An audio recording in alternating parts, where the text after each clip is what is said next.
Hello friends, डेनिंग classes में आपका स्वागत है। दोस्तों सीटी 10+2 सीटी ग्रेजुएशन क्लास 6 आपके होने वाली है, जहां टॉप 50 प्रश्न Hindi, English, GK, current affair के हम डेली कवर करते हैं। और इस संडे को शाम को 7 बजे डेनियल क्लासेस की ऐप पर आपका टेस्ट होने वाला है और इन्हीं में से आपका टेस्ट होगा जहां टॉप 50 प्रश्नों का टेस्ट लिया जाएगा।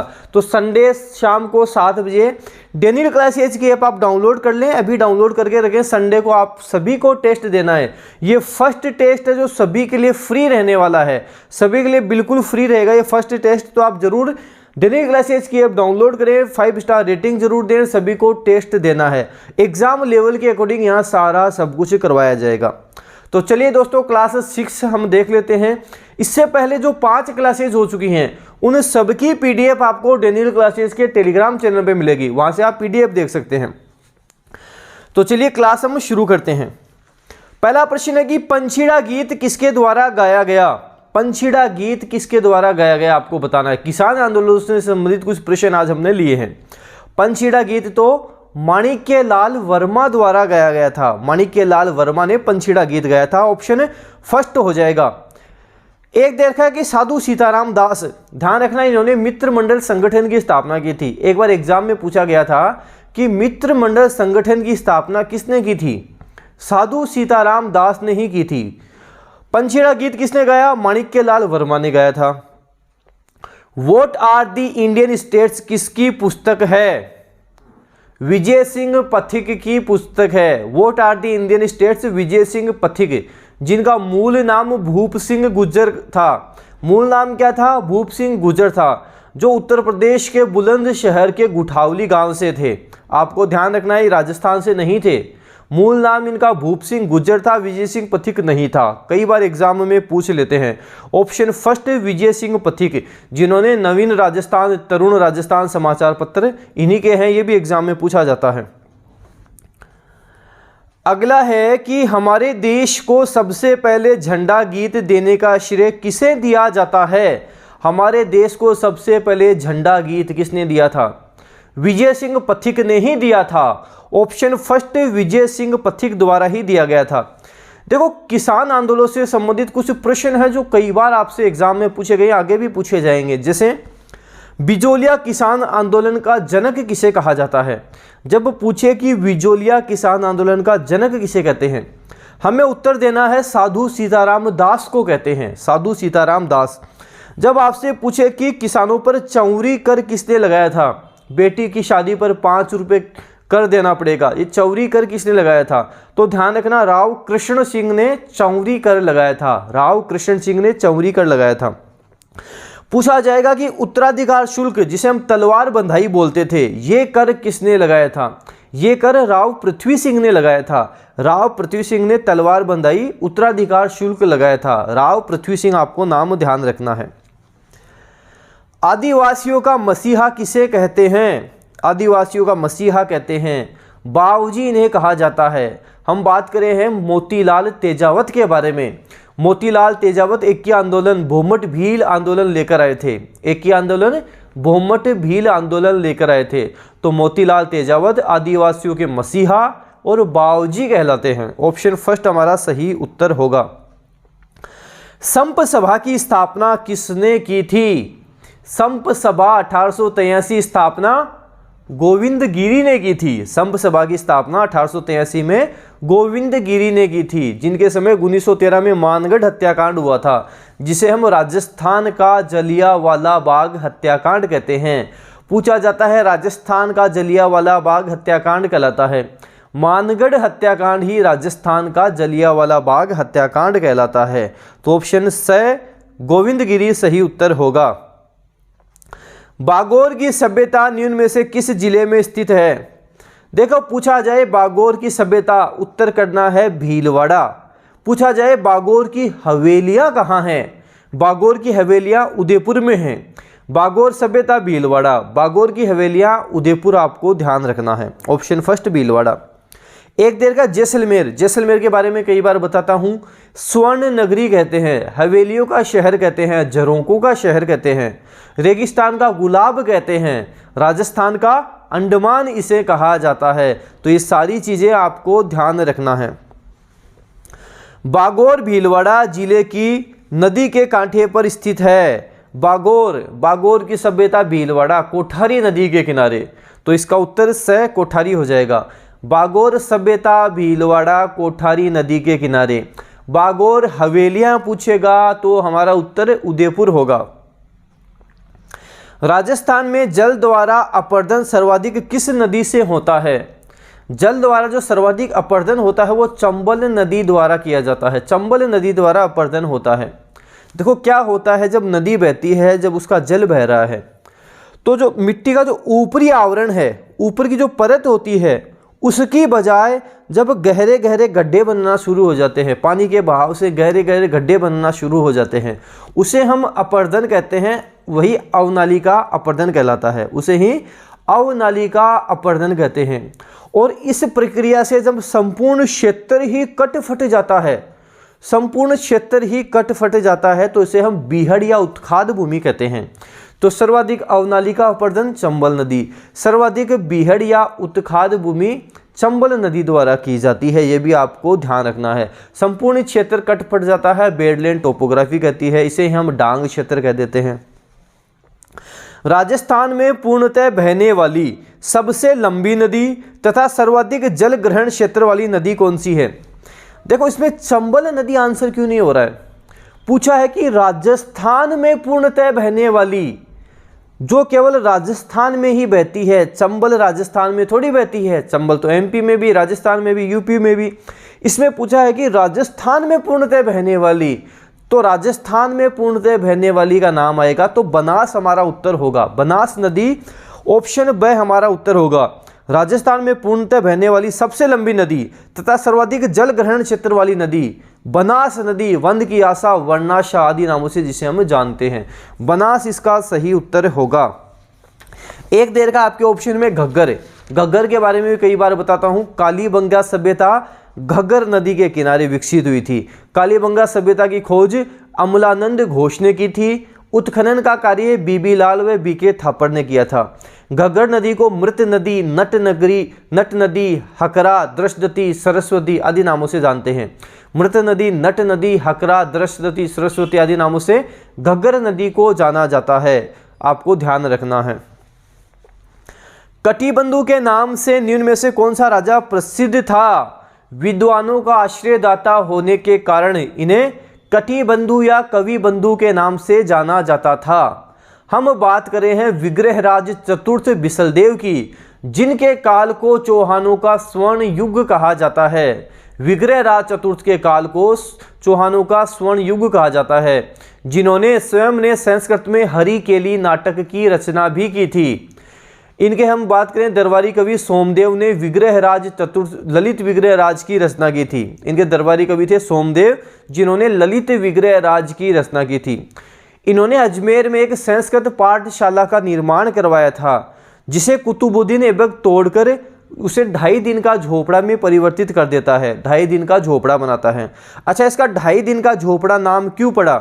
क्योंकि यहाँ पे पंजाब शाह संत की स्मृति में 2.5 दिन का मेला लगता है, 2.5 दिन का उर्स लगता है, इसलिए इसे हम 2.5 दिन का झोपड़ा कहते हैं। ये भी आपको ध्यान रखना है। तो सोमदेव ने ललित विग्रहराज की रचना की थी। बिसलदेव रासो की रचना नरपति नाले ने की थी। ये भी ध्यान रखना। खानवा का प्रसिद्ध युद्ध किस वर्ष में लड़ा गया था? खानवा का युद्ध 17 मार्च 1527 रूपवास तहसील भरतपुर गंभीर नदी के किनारे राणा सांगा व बाबर के मध्य युद्ध हुआ था, जिसमें बाबर विजयी होता है। राणा सांगा ने इस युद्ध में पाती पेरवन परंपरा का यूज करके राजस्थान के सभी शासकों को बाबर के विरुद्ध लड़ने के लिए आमंत्रित किया था। तो खानवा का युद्ध 17 मार्च 1527 रूपवास तहसील भरतपुर गंभीर नदी के किनारे राणा सांगा व बाबर के मध्य, जिसमें बाबर विजयी हुआ था। राजस्थान में किस शहर में 84 खंभों की छतरी स्थित है? 84 खंभों की छतरी कहाँ है? बूंदी में 84 खंभों की छतरी है। ऑप्शन फर्स्ट हमारा सही हो जाएगा। बूंदी में 84 खंभों की छतरी है। 84 खंभों की छतरी बात कर लो, केसर बाग की छतरियां बात कर लो, बूंदी में स्थित है। ऑप्शन फर्स्ट बूंदी में। अलवर में पूछे तो मूसी महारानी की छतरी ढंग से रट लो। एग्जाम में बार बार रिपीट होता है, मूसी महारानी की छतरी कहाँ है? अलवर में है। एक तो मूसी महारानी की छतरी मिलेगी, एक नेड़ा की छतरी अलवर में मिलेगी। जोधपुर में जो ज़्यादातर पूछा जाता है वो मामा भांजा की छतरी पूछते हैं कि मामा भांजा की छतरी कहाँ है, जोधपुर में है। ये भी अच्छे से रट लो। राष्ट्रीय सरसों अनुसंधान केंद्र राजस्थान में कहाँ स्थित है? भरतपुर में राष्ट्रीय सरसों अनुसंधान केंद्र स्थित है। ऑप्शन ब भरतपुर, जिसकी स्थापना 20 अक्टूबर 1993 को की गई थी। राष्ट्रीय सरसों अनुसंधान केंद्र सेवर भरतपुर में है। स्थापना 20 अक्टूबर 1993। वापस बोल रहा हूँ, राष्ट्रीय सरसों अनुसंधान केंद्र सेवर भरतपुर में है। स्थापना 20 अक्टूबर 1993। अच्छे से रट लो, ऑप्शन बी सही उत्तर होगा। राजस्थान की कौन सी नदी अर्जुन की गंगा कहलाती है? बाण गंगा नदी अर्जुन की गंगा कहलाती है। बाण गंगा, जिसे हमें रुंडित सरिता या रुंडित नदी के नाम से भी जानते हैं, क्योंकि वर्तमान में इसका पानी यमुना तक नहीं पहुंच पाता। केवलादेव घना पक्षी अभयारण्य, उसके आसपास के क्षेत्र में ये नम भूमि का निर्माण करती है। बाणगंगा नदी वहाँ पे नम भूमि का निर्माण करती है। रामसर साइट के अंतर्गत भी केवलादेव घना पक्षी अभयारण्य आता है, आपको ध्यान देना है। तो बाणगंगा नदी अर्जुन की गंगा, रुंडित सरिता भी कहलाती है, आपको ध्यान देना है। पानी देखना गर्म हो जाए तो बंद कर देना। महाराणा प्रताप का दरबारी पंडित कौन था?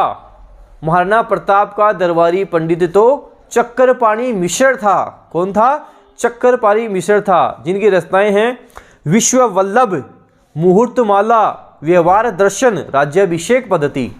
विश्व वल्लभ, मुहूर्तमाला, व्यवहार दर्शन, राज्याभिषेक पद्धति चक्करपाणी मिश्र की सारी रचनाएं हैं, जो महाराणा प्रताप का दरबारी कवि, दरबारी पंडित था। महाराणा प्रताप का जन्म 9 मई 1540 ज्येष्ठ शुक्ल तृतीया कुंभलगढ़ कटारगढ़ के बादल महल की जूनी कचहरी में हुआ था।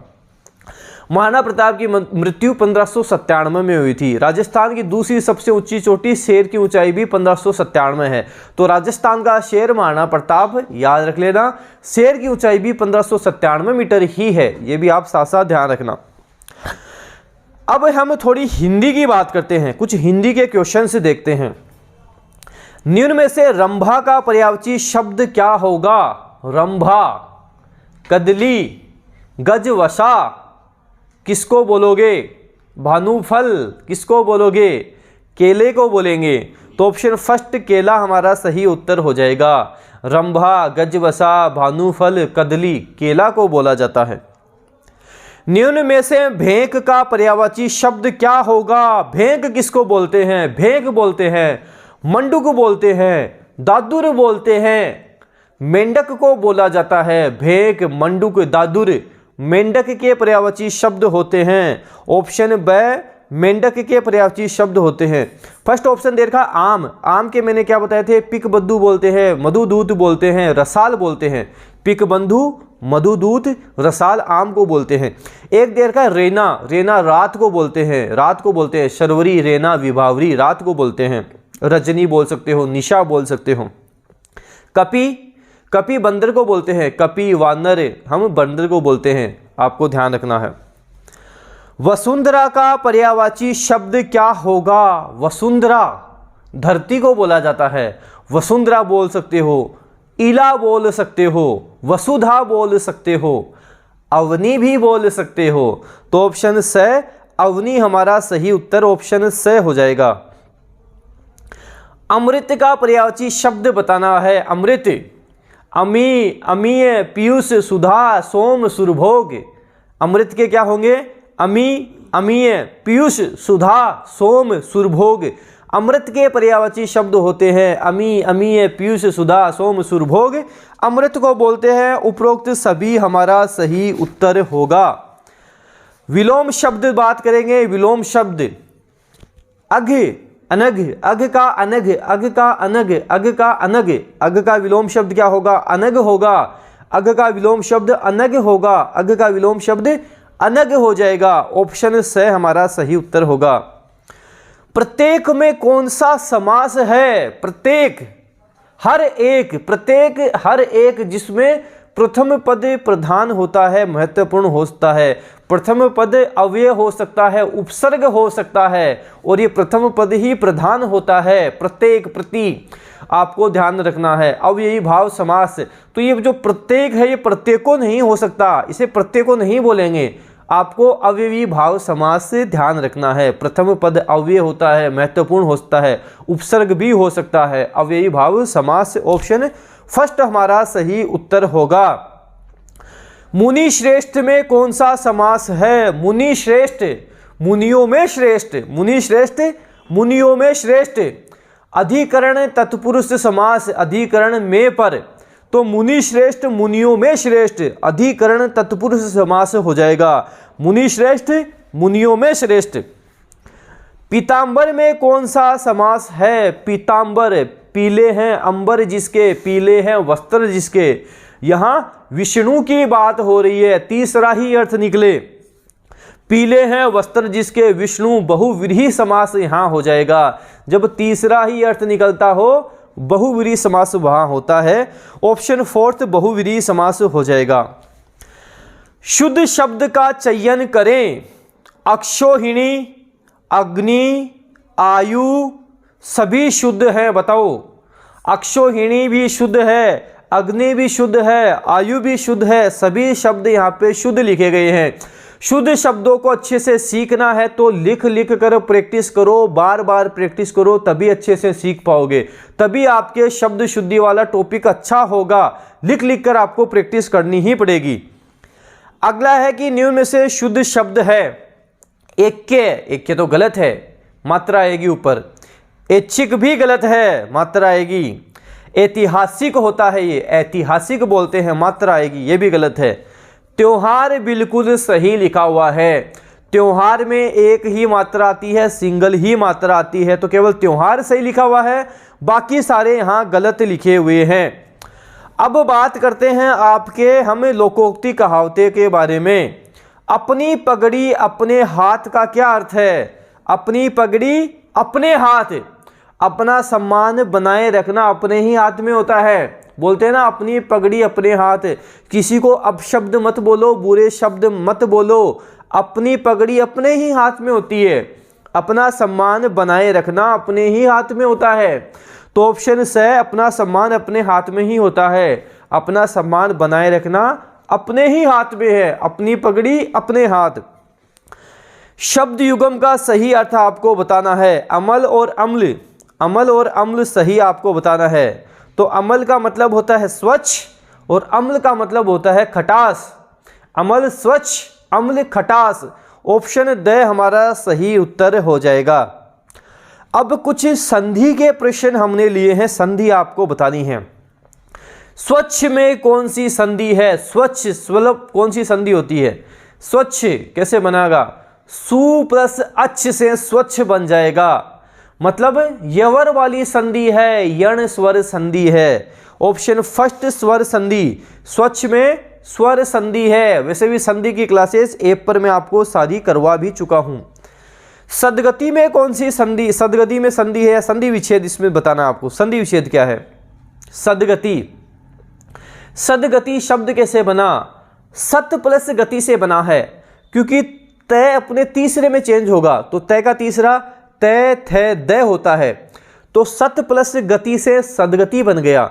सत प्लस गति सदगति। वैसे संधि पूछेंगे व्यंजन संधि हो जाएगी, और संधि विच्छेद पूछा गया है तो सत प्लस गति। ऑप्शन ब हमारा सही उत्तर इसमें हो जाएगा। इंग्लिश की बात करेंगे। सबसे पहले कुछ इंग्लिश के वन वर्ड सब्स्टिट्यूशन देखते हैं।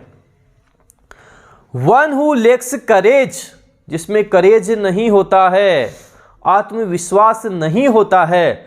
वन हु लैक्स करेज क्या बोलेंगे? काउवर्ड बोलेंगे, उसे काउवर्ड बोला जाएगा। ऑप्शन सी हमारा सही होगा, उसे काउवर्ड बोलेंगे। One who lacks courage is called coward. A person who breaks into a house to steal, घर में घुस जाता है। सेंधमार, जो चोरी करने के लिए घर में घुस जाता है, सेंधमार क्या बोलेंगे? बर्गलर उसे हम बोलते हैं, उसे बर्गलर बोला जाता है। One who breaks into a house to steal, उसे बर्गलर बोलेंगे हम, उसे बर्गलर हिंदी में सेंधमार उसे हम बोलते हैं। The sound of a funeral bell is called knell. The sound of a funeral bell is called nail.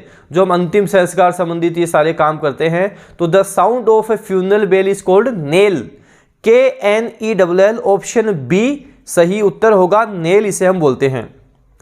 One who loves own country, देशभक्त व्यक्ति पेट्रियोट कहलाता है। जो देशभक्त होता है उसे हम पेट्रियोट कहते हैं। ऑप्शन बी पेट्रियोट हमारा सही उत्तर हो जाएगा। ऑप्शन बी हमारा सही उत्तर होगा। अब कुछ सिनोनिम्स एंटोनिम्स बताने हैं। रेक्लूज सिनोनिम बताओ। रेक्लूज साधु सन्यासी को बोलते हैं। तो रेक्लूज हर्मिट हो सकता है, मोंक हो सकता है, एसेटिक हो सकता है। हर्मिट भी बोल सकते हैं, मोंक भी बोल सकते हैं, एसेटिक भी बोल सकते हैं। ऑल ऑफ दीज हमारा सही उत्तर होगा। All of these, option D इसका सही उत्तर हो जाएगा। ऐसे दे रखा है कि ओनस का एंटोनिम बताना है, विलोम बताना है। ओनस बोलते हैं बोझ, दायित्व, ड्यूटीज को ओनस बोलते हैं। तो बर्डन हम बोल सकते हैं, लोड भी बोल सकते हैं, ड्यूटी भी बोल सकते हैं। ये सारे इसके सिनोनिम्स हैं। एंटोनिम्स की बात करेंगे तो एडवांटेज हो जाएगा। एडवांटेज इसका एंटोनिम हो जाएगा। ऑप्शन डी हमारा सही उत्तर होगा। एडवांटेज इसका एंटोनिम होगा। इंग्लिश में कुछ एरर्स जो हम कवर करते हैं, एरर्स देखेंगे, एरर्स आपको बताने हैं। The people in ancient time believe that the sun moves round the earth. देखो ध्यान जब दोगे, अच्छे से पढ़ोगे, तब एक चीज समझ में आएगी कि ये यूनिवर्सल ट्रूथ नहीं है, ये सार्वभौमिक सत्य वाली बात नहीं है। कैसे नहीं है? अच्छे से इसको पढ़ो। The people in ancient time, पुराने समय में, बिलीव दैट, सॉरी ये बिलीव्ड है, ध्यान रखना ये बिलीव्ड है। बिलीव्ड दैट मतलब पुराने टाइम में लोग सोचते थे the sun moves round the earth, जो सूरज है वो पृथ्वी के चारों तरफ चक्कर लगाता है। सूरज थोड़ी लगाता है, पृथ्वी चक्कर लगाती है। तो पुराने समय में लोग ऐसा सोचते थे। ये सार्वभौमिक सत्य वाली बात नहीं है। पुराने समय में लोग इसे सोचते थे कि सूरज पृथ्वी के चारों ओर चक्कर लगाता है। सूरज नहीं लगाता है, पृथ्वी लगाती है।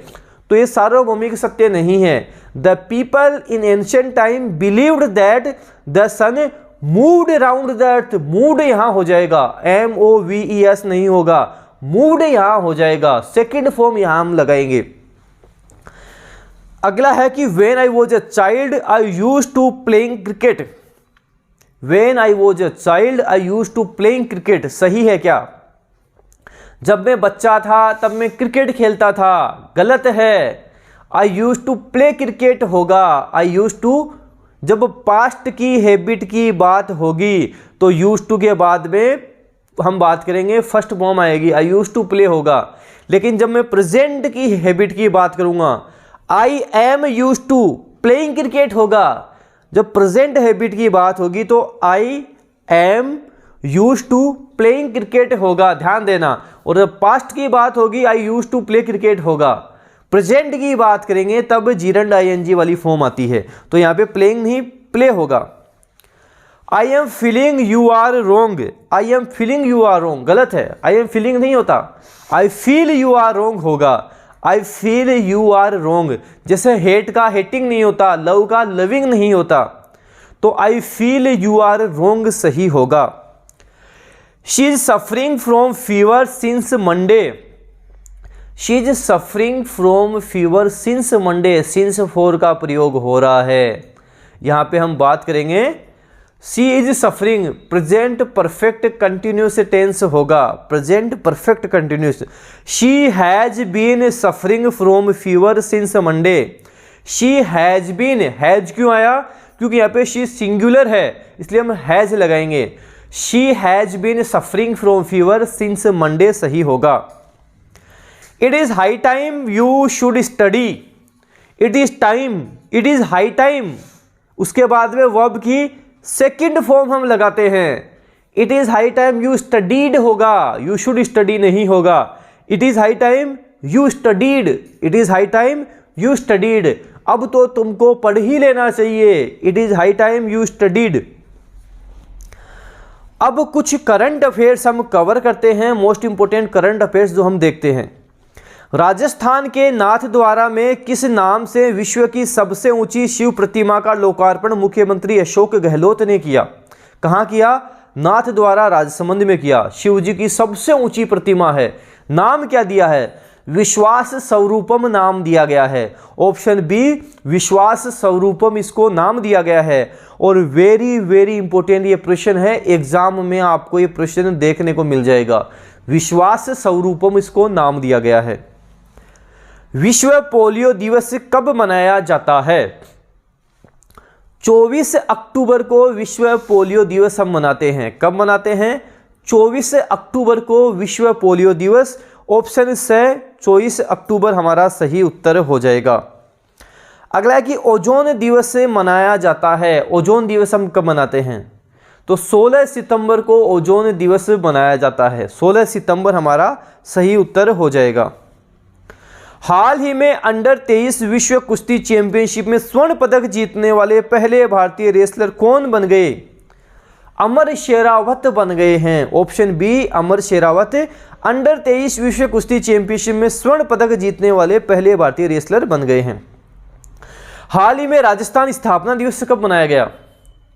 1 नवंबर 1956 को राजस्थान का एकीकरण पूर्ण हो गया था, तो 1 नवंबर राजस्थान स्थापना दिवस के रूप में मनाया जाता है। ऑप्शन फर्स्ट 1 नवंबर आपको ध्यान रखना है। हाल ही में जयपुर का कौन सा स्थापना दिवस मनाया गया? जयपुर की स्थापना 18 नवंबर 1727 को हुई थी। 18 नवंबर 1727। आज हम बात करें 2022 चल रही है, तो ये 295वां स्थापना दिवस होगा। एक वीडियो में मैंने 294 में बताया था, आप ध्यान देना 295 इसका सही उत्तर होगा। ऑप्शन डी 295 हम इसका सही उत्तर करेंगे। राजस्थान के पुष्कर में पुष्कर का मेला हाल ही में कब लगा है? पुष्कर का मेला तो कार्तिक पूर्णिमा को लगता है। तो कब लगा? कार्तिक पूर्णिमा को लगा। ऑप्शन फर्स्ट कार्तिक पूर्णिमा आपको ध्यान रखना है। पुष्कर मेला कार्तिक पूर्णिमा में लगता है। ब्रज महोत्सव राजस्थान में कहाँ का प्रसिद्ध है? ब्रज महोत्सव तो भरतपुर का प्रसिद्ध है। ब्रज महोत्सव भरतपुर का प्रसिद्ध है। हाथी महोत्सव जयपुर का प्रसिद्ध है, आपको ध्यान रखना है। मारवाड़ महोत्सव जोधपुर का प्रसिद्ध है। मरु महोत्सव जैसलमेर का प्रसिद्ध है। थार महोत्सव बाड़मेर का प्रसिद्ध है। सारे आपको ध्यान रखने हैं। ऊंट महोत्सव बीकानेर का प्रसिद्ध है, यह भी ध्यान रखना। हाल ही में राष्ट्रीय एकता दिवस कब मनाया गया? राष्ट्रीय एकता दिवस तो 31 अक्टूबर को मनाया गया। राष्ट्रीय एकता दिवस कब मनाते हैं? 31 अक्टूबर को मनाया गया। हाल ही में भारत के पहले मतदाता श्याम शरण नेगी का निधन हुआ है। उनका संबंध राजस्थान के उसका संबंध किस राज्य से है? तो उनका संबंध हिमाचल प्रदेश से है। किससे है? हिमाचल प्रदेश। श्याम शरण नेगी हिमाचल प्रदेश से संबंधित है। तो ये आज हमने क्लास टॉप 50 प्रश्न देख लिए। पीडीएफ डेनियल क्लासेस के टेलीग्राम चैनल पे मिलती है।